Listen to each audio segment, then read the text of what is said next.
paz, querido, tudo bem?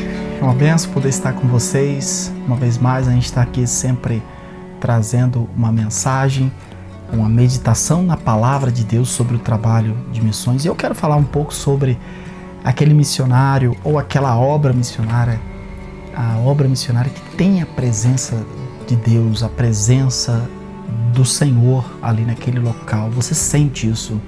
Não sei se já aconteceu isso com você, mas você se aproxima de um determinado trabalho e, é claro, eu não estou falando só da atividade em si que é feita, mas o trabalho envolve pessoas, desde a liderança a todos os irmãos nas suas determinadas funções, e aquele ambiente você sente a presença de Deus ali, né? O mover de Deus naquele ambiente. Mas como isso acontece?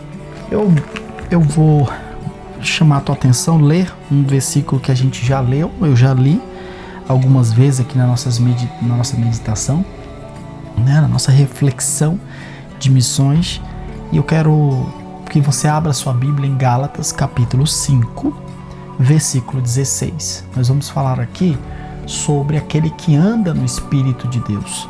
A Bíblia diz assim, em espanhol, minha Bíblia está em espanhol, ela fala: Digo, pues, versículo 16, Gálatas 5:16. Digo, pues, andar en el Espírito.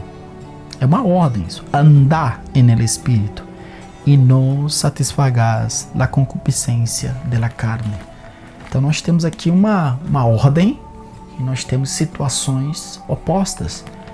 Andar no Espírito e não satisfazer as obras da carne. Andar no Espírito é não satisfazer as obras da carne. O missionário que se move no Espírito de Deus, ele não satisfaz, ele não anda na satisfação das obras da carne. Isso é evidente. Tem um outro versículo aqui, versículo 19, você pode abrir sua Bíblia aí, que diz assim: Manifiestas son las obras de la carne. Vou ficar aqui. Manifiestas son las obras de la carne. As obras da carne, elas são manifestas quando você anda na carne. Andar no Espírito é andar no amor de Deus. Andar no Espírito não é aquele misticismo, aquelas pessoas aquelas pessoas que você está conversando com ela, passou uma borboleta, olha, o que a gente está conversando aqui, ó, essa borboleta passou porque é uma confirmação. Místico. São místicas, né? Então, misticismo. E muitas vezes a atitude não condiz com essa espiritualidade. Esse tipo de coisa muitas vezes demonstra, é fácil de você ver essa pessoa. Tô tirando meu óculos aqui que tá, mas eu vou coçar meu olho. É fácil de você ver nessa pessoa essa suposta atitude espiritual. Mas a atitude espiritual mesmo, ela é demonstrada nas ações, no dia a dia, no mover, no falar, nas decisões que é tomada, em como ela no relacionamento, né? Como pastor, certa vez, um tempo eu cheguei para um irmão, um jovem pastor, estava à frente de uma igreja, e acabou o culto, era um culto de jovens, e os jovens, ele era casado, novo casado, né?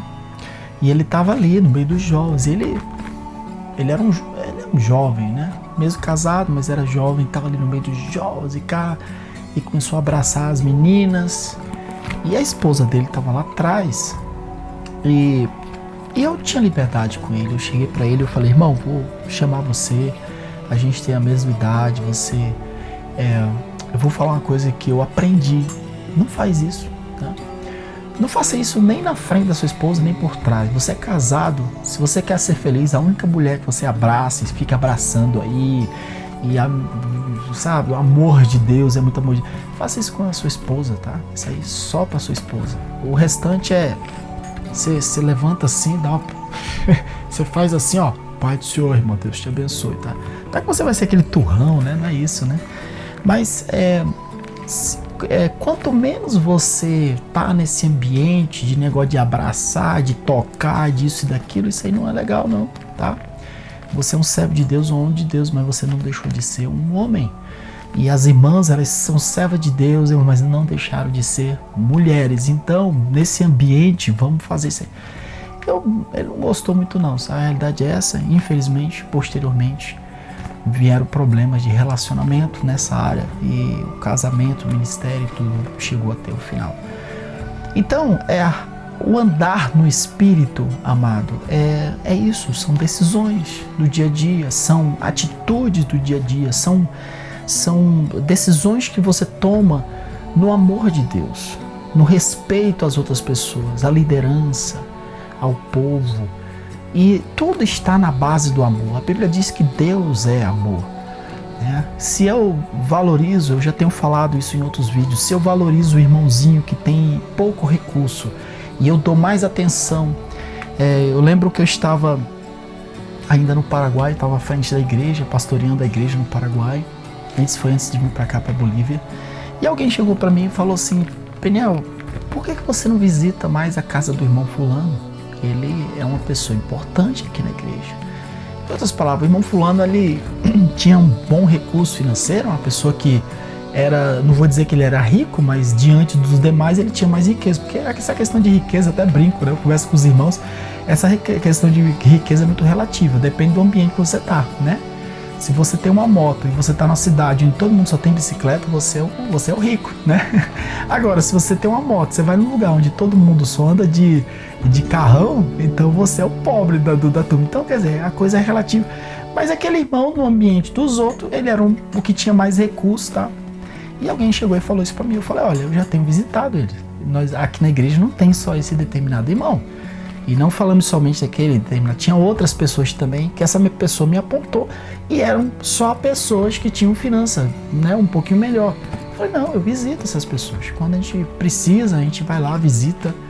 Mas, engraçado, eu falei: tem a irmã fulana de tal que ela lava roupa, que mora que eu cheguei lá, fui fazer uma visita, com certeza, muita gente não faz muita questão de ir lá. Cheguei na casa dela, ela estava almoçando bolacha com café, com os filhos.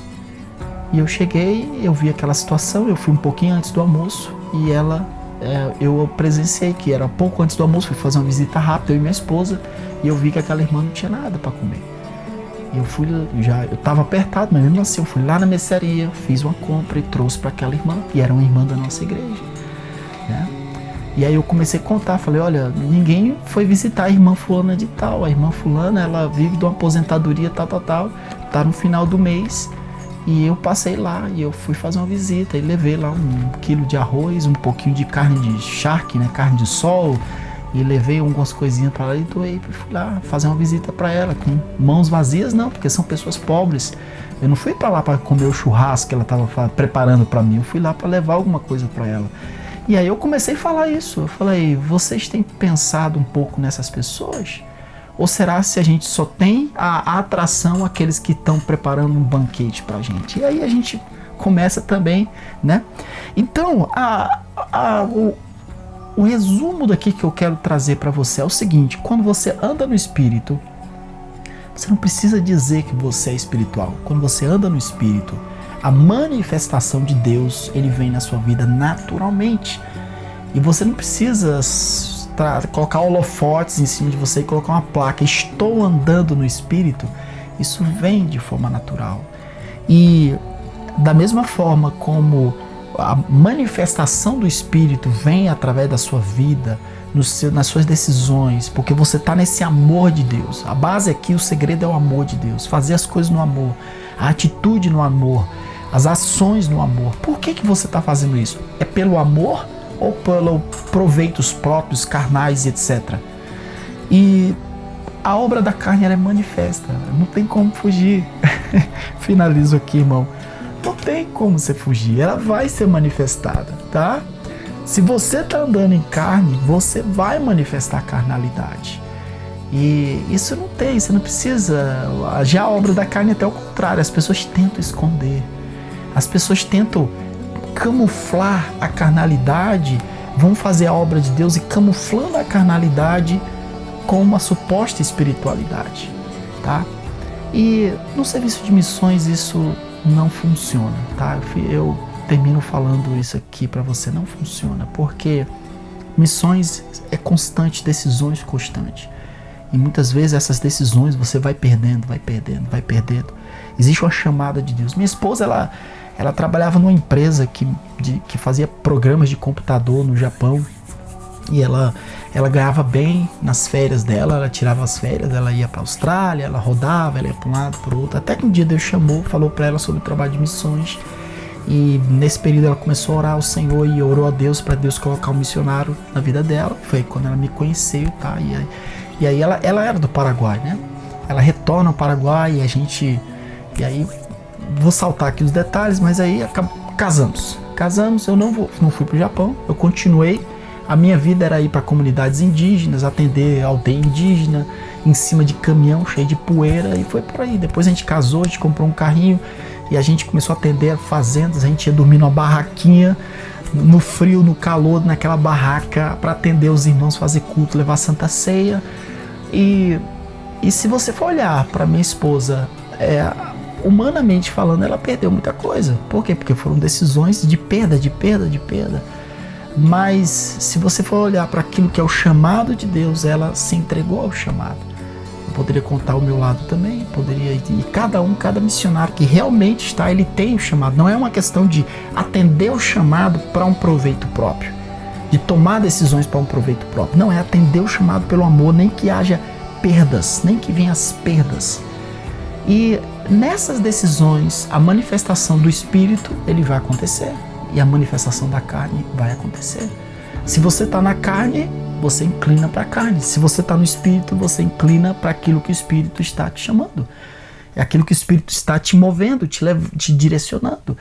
E isso é natural. É natural, assim como é natural para um peixe nadar, é natural para uma ave voar, e é natural para você que está numa nova vida com Deus, escutando o mover de Deus, agir no agir de Deus, como é natural para aquele que está na carnalidade tomar decisões carnais.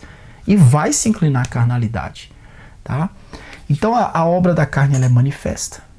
E no serviço de missões, o trabalho de missões, ele deve ser tomado, ele deve ser direcionado no mover do Espírito de Deus. Tá? E o mover do Espírito de Deus, para a gente concluir aqui, não vou concluir sem deixar de falar isso. O mover do Espírito de Deus não é essa, uau, espiritual, uau, né? Não, o mover do Espírito de Deus é um mover em decisões de amor, o amor de Deus, né? O amor de Deus que toma você e que te conduz a atitudes e decisões espirituais no amor de Deus, né? Então, totalmente contrário àquilo que fala Gálatas capítulo 5, versículo 19 em diante, completamente contrário. Aquilo e mais coisa, né? Que ali não termina, a lista não termina em mais coisas no mover da carne. Totalmente contrário, tá bom? Então, se você quiser fazer missões, primeira base aqui que eu quero, faça no amor de Deus. Fuja das obras da carne. Com certeza você terá um futuro brilhante para a sua vida. Um abraço, Deus te abençoe.